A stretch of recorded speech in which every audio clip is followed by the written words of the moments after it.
Hello everyone. Today I'm going to be featuring the Tier 9 Pan-Asian battleship, the Bajie. Once again, I'm not sure how to pronounce the ship, but what I do want to highlight is just how good this ship looks. It's hard to make the Izuma look good, but I love the completely over-the-top bling approach they've taken to making the Izuma, well, kinda stand out when it comes to this design. Once again, it's the art department carrying a lot of weight when it comes to World of Warships actually being enjoyable, unlike some recent balance changes we have seen. The Bajie is surprisingly built upon the Izumo, and honestly I was quite surprised that Wargaming would make a premium ship built on the Izumo, considering Izumo has for a long time been basically one of the most hated ships in the game. People like the Amagi, people love the Yamato, but then you kind of had the Izumo in between that was universally very hated. The ship has gotten buffed to the point that it's quite a good ship at tier 9, but just if you look up the name or look up the ship, I mean, a lot of people still despise this thing for having to grind it back in the day. The Bajie is very similar to the Izuma. Obviously it's built on the hull. The Bajie does have a longer reload, 32 to 30 seconds, that's of course without the 3 million upgrade, but in return it has 2.1 Sigma instead of Izumo's 2.0. It also has significantly more range. Well, as you can see on the minimap, you see how far you can shoot with this thing, 25.4 kilometers opposed to Izumo's I think 22? It might have been less than 22 actually. It does have slightly worse turret traverse, and of course, ultimately it is a premium ship, which means that it makes a lot more credits. It does have some of Izumo's issues, which is of course you tend to get a lot of overpens, but that incredible shell velocity and these hard-hitting guns mean that you can get some really nasty volleys in from absolutely disgusting distances. Now, one of the reasons I actually feature this ship is that, well, a guy PM'd me and went, by the way, have you noticed that you are literally the best Bajie on your press account? And I was like, what are you talking about? I didn't think I'd actually played this ship so much, but it turns out I actually have a total of 78 battles played in this ship on my CC account, and that's been enough to place me as the #1 Bajie on Russia. Now I'm quite sure there's not probably too many players who play the ship, but I was still somewhat surprised because, well, I mostly play this ship as kind of a de-stressor. When you have to deal with annoying DDs, or you have to deal with annoying cruisers or carriers or whatever, you just want to play a ship that you can just blap enemy ships in from long range. And it used to be the Slav that I used as kind of a stress release ship, but these days Bajie has been fulfilling that role because its ability to do absolutely punish ships across the map has made it such a great stress reliever. And it's also made it feel like a fairly casual ship in the sense that, well, I can talk with chat, I can engage with chat, while at the same time blapping face left, right and center. That's not to say that it's overpowered, because ultimately it's still an Izuma with all the downsides of Izuma, which means poor handling, poor concealment, garbage AA and so forth. And 78.9k health might have been impressive back in the day, but as we all know, there's been a fair bit of power creep when it comes to tier 9 battleship health pools. And these days 78.9 is, well, not exactly impressive. So instead of going over, I've already gone over the Bajie, like what makes it good, what makes it poor, what strengths and weaknesses. I'm more going to focus on the playstyle. And in this case, it's more about taking a somewhat central position. I often highlight that I love playing central positions in battleships, and the Bajie is no different. In this case, I'm hoping that my Amalfi will just blap this mass. But it looks like my Amalfi, for some reason, is closing the distance with him. Now, this is something you actually never want to do when you're fighting a DD. You want to keep like about a 4 to 5 kilometer distance, which allows you to shoot him without being YOLO torpedoed. This Amalfi, however, just straight up rushed him and he gets YOLO torpedoed. And I didn't even switch to HE because honestly, I thought the Amalfi was gonna annihilate him. And now I'm stuck here holding AP and the mass might be going dark any second. However, the Fletcher has noticed him and the Fletcher is opening up. Surprisingly, the Fletcher is shooting AP as well. So honestly, the level of the gameplay we've seen in World of Warships lately has been very debatable, very questionable, to put it quite lightly. However, it looks like my Fletcher will be doing enough damage to actually finish him off, so I don't need to waste another volley on him. So good job to him at least. This does mean, however, that even that we have the DD advantage here, but my Friede Grosse does go down, and that means that we are quite heavily outnumbered on this flank. In fact, they got a Shanbart NC, Donskoy, Rune, Albemarle, and it's just me and the Fletcher. So at this point, it's probably a better move to start disengaging. And because of this very slow turret traverse, I'm already turning my ship away, and I'm already starting to turn these turrets. When you play this ship, you have to plan a lot ahead. You can't just do knee-jerk things, oh, I gotta do this now. No, you gotta plan far ahead, and in this case, I know that they will be pushing this side, and with a radar, there's no way my Fletcher can hold it, so it's really time to disengage, and honestly, let them have it, because we have such a ship advantage on the other side of the map. Looking at the minimap, they only have 3 ships there, whereas we have 6. So if they just play aggressive on the other side, we can play around that advantage as long as we don't get killed on this flank. Taking some pot shots, trying to get some resets in on the NC, trying to get the advantage here, but we absolutely do need to disengage.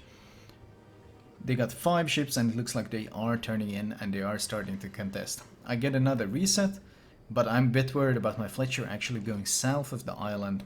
You gotta remember radar, and there's still a DD missing that we haven't detected that could easily be on this flank as well. And if that DD spots the Fletcher, I'm gonna struggle to give him any support. I am pushing in. My goal here is to delay them as much as possible. I don't want to just straight up run away. I do want to try to get some resets in on the objective and delay them as much as possible, just so my team gets more time. Kitakaze does get spotted. He's in B, right in front of the Mayoko. Mayoko is incredibly low and he will be going down. So that means they're not just pushing A, they're also pushing B. And this is the time when it's time to start disengaging entirely, because this thing is going really, really poorly very quickly. Albemarle slows down in front of the Torps. I take a pot shot, but sadly, that issue I spoke of that the Izuma does suffer from, plenty of overpens all day, every day. So no devastating kill on him, and he does go dark, and they keep pushing that cap. Hoping to get more resets in. My Fletcher will struggle alone to defend this. He should be disengaging at this point. It's simply not worth it to stay there, and I have to disengage myself because I know that the Kitakaze that is camping B will without a doubt start pushing towards me and will try to get torpedoes off on me.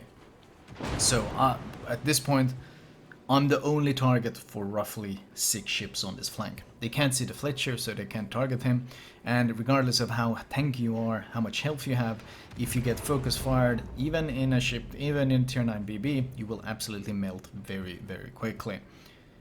Get another 3 resets in, racking up a full 9 resets so far, delaying that A cap as much as I can, but I know for a fact that there will be torpedoes coming in. In fact, I continually alter my course, I alter my speed, I even pop the spotter plane, hoping it will give me some vision of these DDs, or this DD, the Kitakaze, that will no doubt be trying to torp me. I mean, if I was him, I'd push up to torp me, so I'm expecting him to do the very same thing. Fletcher manages to land some torps, good job to him, and he is playing it very safe. For some reason, Donsko is not pushing up and trying to radar him, so my Fletcher is able to delay the cap even further. I get a pot shot in on the NC, I slow down, turn in, once again, constantly altering course, constantly altering speed. I know there's torps coming, the question is, will I be able to dodge them, or is the Kitakaze smart enough to come right up next to me before torping, which will make it very, very difficult to dodge. Fletcher goes for a couple of shots, gets some more resets in. At this point I'm gunning it for the island, hoping I can make it to the island before the Kitakaze torps reach me. This is very close because Kitakaze torps hit like a truck. IGN torpedoes are no joke, and the damage they deal is very scary indeed. I expect him to have torped. In fact, he gets spotted, so I turn sharply in towards him. I know that turning out is probably suicide at this point. I full hit the brakes, hoping he's over-aimed his torpedoes, he's overshot them, trying to get that perfect volley in. We land 4 hits, we get some secondary hits in. I still don't see the torpedoes, so I keep accelerating. I'm scared to turn out, for the simple reason that there might be fishes in the water, and there are in fact fishes in the water. They finally show up, and the choice to turn in was in fact the better one. I hit one torpedo on the belt. It hits like an absolute truck, but it's not enough to kill me. At this point I should have switched to HE, especially now that I'm pushing in, and I do finally do it. I didn't expect to get another shot at him because, well, he was so close. I request surveillance data or intelligence data, and surprisingly the Donsko on the other part of the island actually obliges and instantly radars the Kitakaze for me. This is incredibly rare, actual team play, intelligent use of radar, and this gives us vision of this Kitakaze as he disengages. And at this point blank range, I don't really need to land many shells. I land 3 and I managed to take him out. So I give him a well done because that was very good usage of the radar, and that did bring the kill score back to 5 kills each. The problem is they got A and B, and my team is still struggling to secure C. Even worse is I'm stuck nose in. Because I had to turn into those torpedoes, I'm stuck in the one situation I didn't want to be, which is nose in front of this entire push. I highlighted earlier that I really don't want to be here because the ship is not tanky enough to endure this, and once they start closing in, the ship is a very good mid to long range sniper, but close range brawler, because of the slow turret verse, because of the awkward firing angles on the third turret, it just struggles. And not exactly a DPM monster either. In fact, the middle turret, or all the turrets, have a fair bit of prone issues of breaking when they're being shot at by point blank AP. So we are in some serious trouble here. I tried to make use of my third turret, hoping that maybe the increased DPM will help, and maybe I can keep them angled so my Fletcher can land some torpedoes on them if they tunnel vision on me. But it looks like his torpedoes are going to go wide of the Jean-Bart. The Jean-Bart in fact turns in, those might have been widespread. So we are in serious trouble. Keep in mind that I also don't have a damage con, because I used it on the turret, which might have been a mistake, but I'm hoping to perhaps get enough damage in with the intact turrets to turn it around. Meanwhile, my team has been dying, and we're down to 4 versus 6. The Jean-Bart aims for my nose, not my belt, and gets a really good volley in of 11k. He's taking advantage of that sloped nose to get those huge hits in. NC deals another 3k, and we're down to less than 20 with a long time to go. That close range IGN dispersion is dreadfully poor, and I'm really struggling to do any damage to this Jean-Bart as he keeps closing the distance. He switches to HE with no damage con and 8k damage, double fire. I am extremely close to going down. The Fletcher, however, has smoked up behind me. I don't know if he wanted to help me or not. It might have been, and I'm down to 3 health as my damage con comes up. I hammer the button the same second it comes up cooldown, and with 3 health remaining, I actually barely survive. Obviously, I'm afraid of shooting, because if I shoot, I will instantly get spotted and they will kill me. I'm tempted to turn off my secondaries, but at this range they're actually pretty good fire starters, as you can see, and as long as they don't go for the blind fire on where the secondaries are coming, I'm gonna be doing a fair bit of damage to this Jean-Bart. I angle as well so that my own Jean-Bart keeps this guy nose in, and I'm going for that perfect point-blank broadside shot. I also wait for my heal to come off cooldown, so I manage to get the heal ticking. I want at least a bit of chunk health before I shoot, just to make sure that they can't kill me right after. More importantly though, I need to take the shot to make sure that he doesn't get the ram off, and I do kill him off before he can ram my Jean-Bart, which looked like it was his intention. My Jean-Bart returns the favor by shooting the enemy North Carolina before the NC can shoot my pretty vulnerable broadside. So the 3 of us take out the 2 BBs that were pushing into our spawn, but now we are in some absolute serious trouble. 5 minutes remaining, 400 points down. The enemy has A, B, and they're capping C as we speak. My Jean-Bart, he is going around the left side of the island, and I don't feel that we have the time to dedicate to going around that way. And in fact, I have to go this way to make sure that they just can't run away from us and flee. I don't really have a whole lot of health at this point, 13k, but I do pop the spotter plane, and I try to use the concealment of the smoke to close the distance and get some juicy shots in on them. The Albemarle, however, ducks in behind the island, which means I can't take a shot at him, but he's not my only target. The Musashi was also seen pushing around, and as I mentioned, The Bajie is based on the Izuma model, which means it has excellent penetration.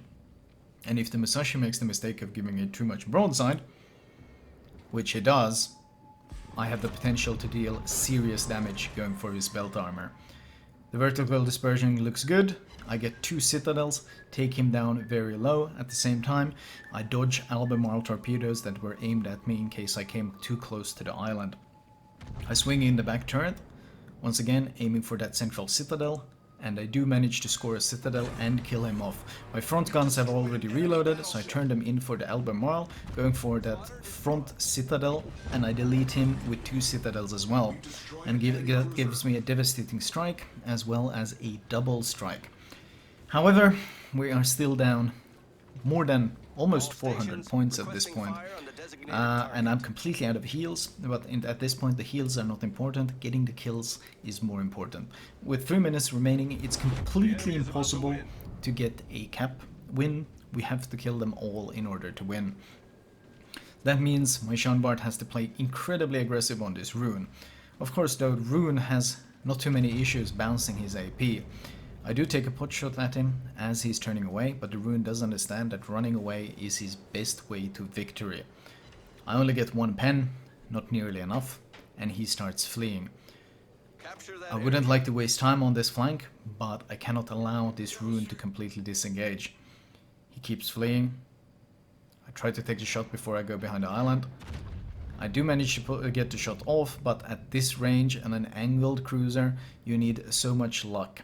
Wow, the replay shell tracking does not work well, and ultimately I only get 4 overpens. That good old issue with the Izuma shells constantly overpenning bites me big time, and I do not get the kill I need. I can't waste too much time on him, because at this point I have a suspicion of where the Donskoy might be. Rune is disengaging. I expect him to start turning right along the border. I'm waiting to see if he'll commit. He's still not committing. He does commit to the turn, and I take the shot just as he goes dark. Because he can't afford to hump the border because he has to disengage, so my prediction is a sharp turn to the right, and the rune does take that sharp turn to the right, and I managed to kill him off and give me a Kraken at this point, keeping us in the game. However, at this point I got a terrifying suspicion of what might have happened to this Donskoy, and that suspicion is that the Donskoy has disconnected from the game. So he's not been moving for a long time on the minimap. That last known position, if I remember correctly, he wasn't being moving much while he was humping the border either. He glided south and then he kind of stopped, and now I'm taking pot shots at his last known position on the minimap just to see if I can confirm my theory. And if my theory is correct, last time we saw him, he had about 30k health, which means that unless RNGesus himself shines upon me with 1 minute remaining, there is no way of recovering this. Blind fire goes out, and that's a hit marker. Right on the border, right where the Donskoy was last seen. So, at this point, I know that it is inevitable. Donskoy's concealment is so good that I have no way of closing the distance fast enough to get vision of him and get the shots I need to kill him with lock-on, and blind fire dispersion at 17 kilometers will never be good enough to actually secure this kill, especially since, unfortunately enough for me, he's basically angled perfectly away from me as I close the distance. 20 seconds remaining, probably one last volley. Even if I shoot another volley, the shells won't have time to travel to the target. Time ticks out, 335 to 943, and regardless of the heroics towards the end, they are simply not enough to turn this game into a victory. Game ends, defeat. Battle time expired, enemy team won by points. Enemy team won because of the disconnected Donskoy surviving until the end. To be fair, at first I cursed. I was like, oh man, if only that guy wasn't DC'd, I could have easily killed him. But then in hindsight, looking back at the battle, if the Donskoy had taken part in the push, there's a good chance I wouldn't have survived with 3 health inside the smoke and damage conning at the very last, basically millisecond. More than likely, one HE shell from him would have tipped the scale over and I would have gotten killed. Regardless, 1.3 million credits, Devastating Strike, Confederate, Double Strike, Dreadnought, Kraken, and High Caliber. 86 hits, 5 kills, 3 fires, all with secondaries, I think. Maybe a bit of HE volley in there. 6 citadels, 9 defense, and not enough to secure a win. Team score wise, we did break 2000 base XP, which on a loss is always amusing. In fact, we beat their number 1, which was the Maas that kind of just YOLO'd in and deleted my Amalfi. And the Tonska that was AFK and DC'd and won them the game, he ends up with 102 XP, winning the match for the enemy team. Man, you can't make this stuff up.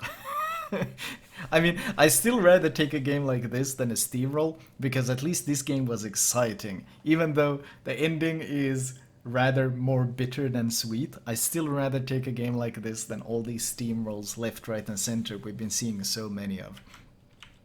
Detail report wise, 120k damage received, 2.4 million damage taken, the full 20 minutes, and 14k damage in fires, which, considering we only shot 3 shells and those all were hit the DD, I'm pretty happy with, with that fire result.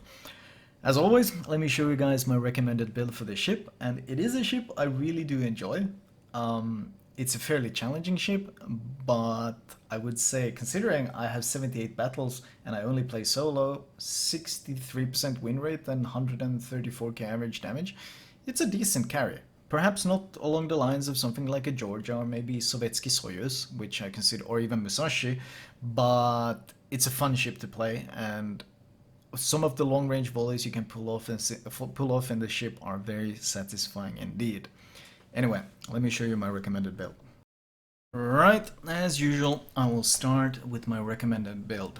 Premium damage con, premium heal, and premium spotter plane. Not for the range, this thing doesn't need it, more for shooting into smokes and shooting over islands. Upgrade wise, turret survival, especially this second turret, seems fairly vulnerable to being knocked out. Not permanently, but often temporarily. Damage control, better dispersion, additional tankiness, concealment, and faster reload on those guns. Captain build wise, standard battleship build really, which is priority target, adrenaline rush, superintendent, fire prevention, concealment expert, expert loader, expert marksman, and finally jack of all trades. Now you might get the expert marksman earlier if you find a bit default turretverse to be frustrating, because it can be quite slow. Flag wise, well, you want to run the standard flags, which is improved healing, reduced fire, faster speed, and faster consumables. I would say those 4 are the bread and butter of battleships. You can mix in things like flooding recovery, secondaries AA, but not quite as important. Detonation flag I mostly run because I don't want some of my commentary vids to be interrupted. I would actually say that the Hotel Yankee to ramming flag is probably superior, because being able to trade your low HP ship for potentially a full HP enemy ship is well worth the cost of running this flag. Anyway, as always, I hope you guys enjoyed the commentary. If you feel like dropping me a subscription, I'll greatly appreciate it, since I am trying to grind for that magical 100k still, and we're getting very, very close. Regardless, I'll talk to you guys next time. Have a great weekend.